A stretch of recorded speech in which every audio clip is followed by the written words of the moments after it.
Halo teman-teman, salam sehat selalu untuk kita semua, salam sejahtera dan tetap semangat.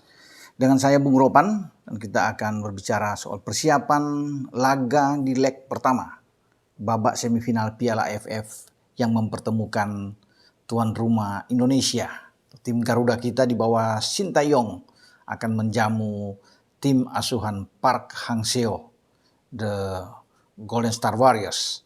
Ya, ini pertemuan juga antara dua pelatih asal Korea Selatan yang akan beradu taktik, beradu strategi di lapangan ketika mereka bersua di Stadion GBK atau Gelora Bung Karno pada tanggal 6 Januari 2023. Leg pertama dimainkan di GBK dan leg kedua pada tanggal 9 Januari 2023 akan berlangsung di Maidin Stadium Nasional di Hanoi.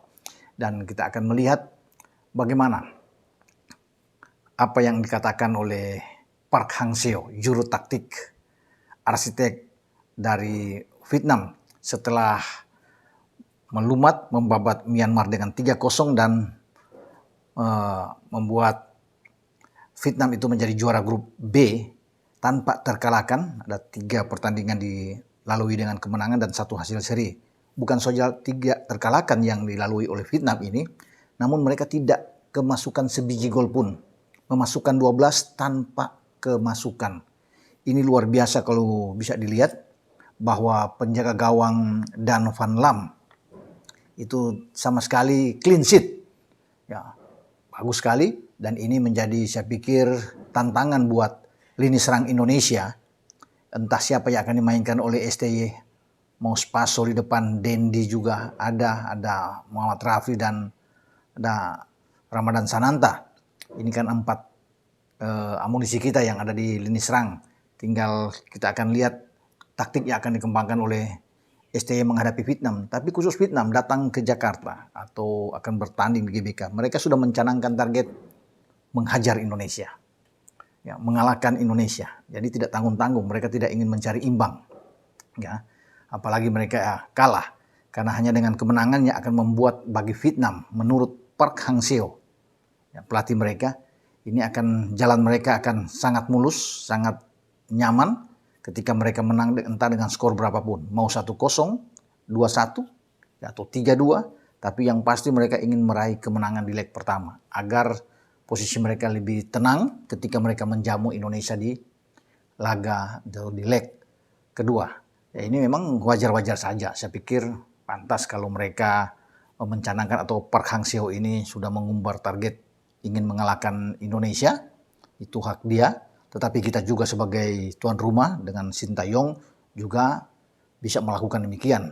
Dan kita harus menang melawan Vietnam. Itu menjadi target juga. Ya, tidak mau kalah. Apalagi ini bermain di kandang. Karena ini kesempatan terbesar buat kita. Kita menang melawan Vietnam bahwa peluang kita akan terbuka untuk melakoni laga kedua di Hanoi. Nah, bagi Vietnam ini kalau kita lihat bertemu dengan Indonesia ya di 25 pertandingan terakhir di semua kompetisi ya kita menang 8 kali, ini hanya beda-beda tipis aja.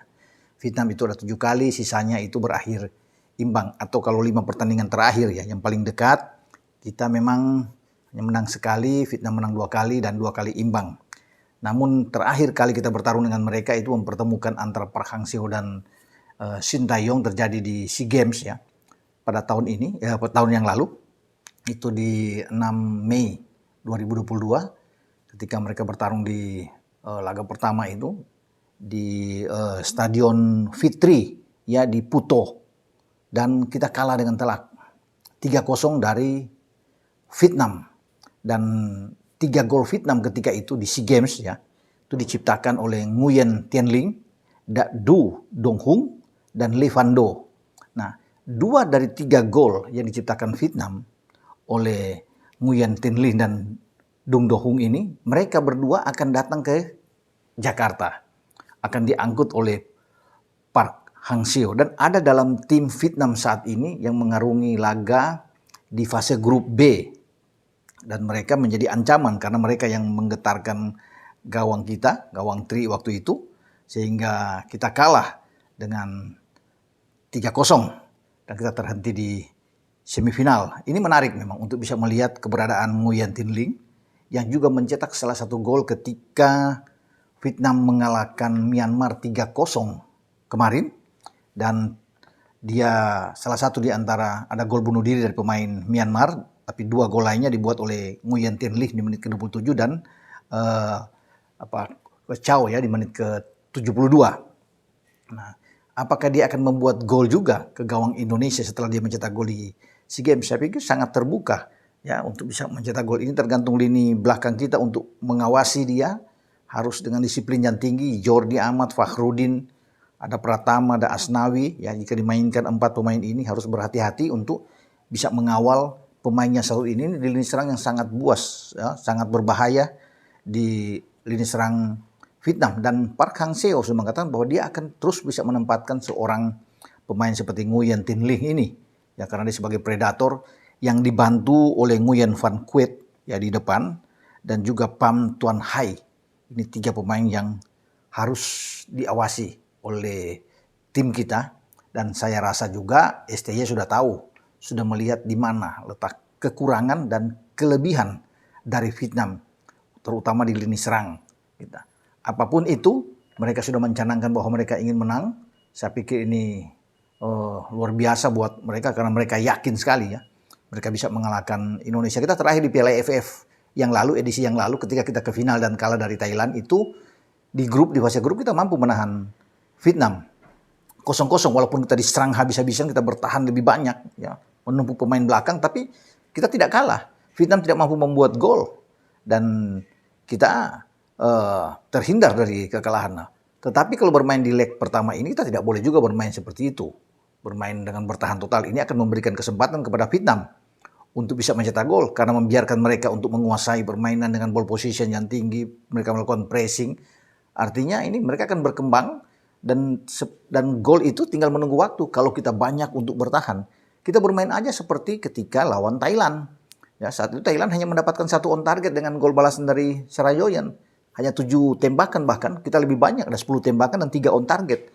Walaupun gol kita juga dari penalti. Nah, yang paling penting bagi pemain-pemain kita kan harus bisa memanfaatkan setiap peluang yang ada, tidak membuang-buang bola percuma depan gawang ya. Banyak peluang tapi tidak menghasilkan gol, penyelesaian akhir yang kurang, yang buruk. Nah, ini melawan Vietnam tidak boleh terjadi.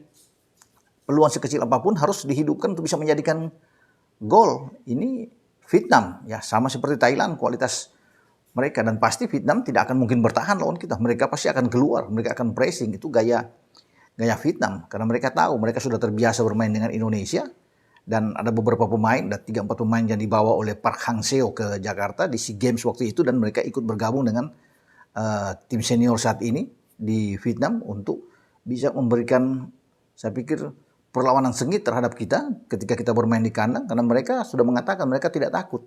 Park Hang-seo sendiri mengatakan dia tidak gentar, dia siap. Karena Vietnam itu dalam 2 pertandingan di pra-Piala Dunia kemarin ya, itu mereka menang 2 kali lawan kita, menang 3-1 ya, kemudian mereka bisa menang 4-0 ketika di Uni Emirat Arab. Jadi ada 2 kali kemenangan. Kita sebagai tuan rumah pun dipukul oleh mereka sebelum kita kalah dengan telak di Uni Emirat Arab.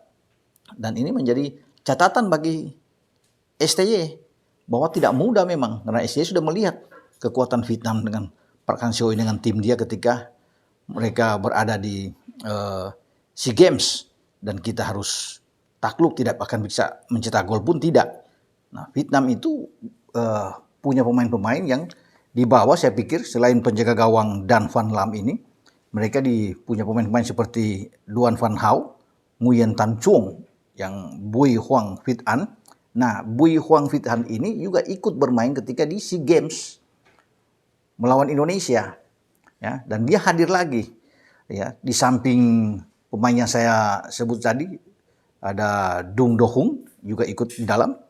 Selain itu mereka punya Du Hai Man, ada Ho Tam Tai yang ikut juga di dalam, ada Du Hong Dung ya tadi, Nguyen Huang Hai, Nguyen Van Quet, dan juga Pham Tan Huai. Ya, ini yang berbahaya dari pemain-pemain Vietnam. Kita harus tetap waspada ya dengan mereka, tapi kita tetap juga jangan gentar, jangan takut. Kalau mereka tidak gentar, kita juga jangan takut. Ini bermain di Indonesia, bermain di GBK, ini markas kita. Tentunya kita tidak ingin dinodai. Ya, kita harus bisa menghantam Vietnam. Ya, mereka bisa sesumbar, kita juga harus lebih sesumbar dengan mereka, dan yakin, percaya diri masuk lapangan, harus dengan kepala tegak semua pemain. Karena pasukan ST yang datang ke SEA Games saat itu banyak juga bermain saat ini. Ya, kita ada Asnawi, ada Egi, ada Witan, ada Sadil Ramdhani, ya, ada Rahmat Irianto, bahkan ada Mark Klok, ada Marcelino, saat itu ada Ricky Kambuaya, itu ikut semua. Dan sekarang ini ada di dalam tim STY ketika mereka bertarung melawan Vietnam di SEA Games, termasuk dengan pemain muda Ronaldo Kuate. Tapi Ronaldo Kuate tidak diambil oleh STY saat ini untuk bermain di Piala AFF. Jadi sebagian besar itu ada 70% ikut di dalam tim STY saat ini untuk menghadapi pasukan Park Hang-seo. Dan kita harus bermain dengan semangat tinggi, semangat juang yang tinggi. Ya. Selain harus disiplin, fokus laut mereka, ya tidak harus membuang-buang banyak peluang. Ketika kita punya peluang harus bisa bikin gol. Dan saya masih meyakini ketika bermain di Jakarta kita bisa mengalahkan mereka, sehingga kita punya peluang untuk bisa berhitung saat kita melakoni laga tandang nantinya. Ya, boleh Park Hang-seo mengatakan bahwa mereka optimis bisa mengalahkan Indonesia, itu urusan mereka. Ya, tetapi kita juga punya harus bisa percaya diri dan yakin bisa menghentikan mereka. Ya, karena kita mampu bisa bagaimana melakukan perlawanan terhadap Thailand, pasti kita juga bisa mampu mengalahkan Vietnam ketika mereka datang ke GBK. Sampai di sini pembahasan saya dengan persiapan tim kita juga, dan termasuk dengan sesumbar dari Vietnam ini yang sudah lebih dulu mengatakan bahwa mereka siap mengalahkan Indonesia. Mereka yakin bahwa mereka bisa menghentikan, ya mungkin dalam tanda kutip mempermalukan kita di GBK. Tapi saya rasa itu tidak segampang itu buat mereka. Ya, kita bisa juga mengalahkan mereka dan bisa melaju. Bahkan target dari ketua umum kan sudah melihat harus ke final dan menjadi juara. Oh, ini terlalu pede ini. Pak Ketua Umum Iwan Bule sudah mengatakan demikian. Karena lawan kita di semifinal ini nggak main-main Vietnam. Tapi dalam sepak bola semua bisa terjadi. Ya, kesempatan itu ada di saat kita melakoni laga pertama di kandang kita. Sampai di sini dengan saya, Bung Ropan. Ciao.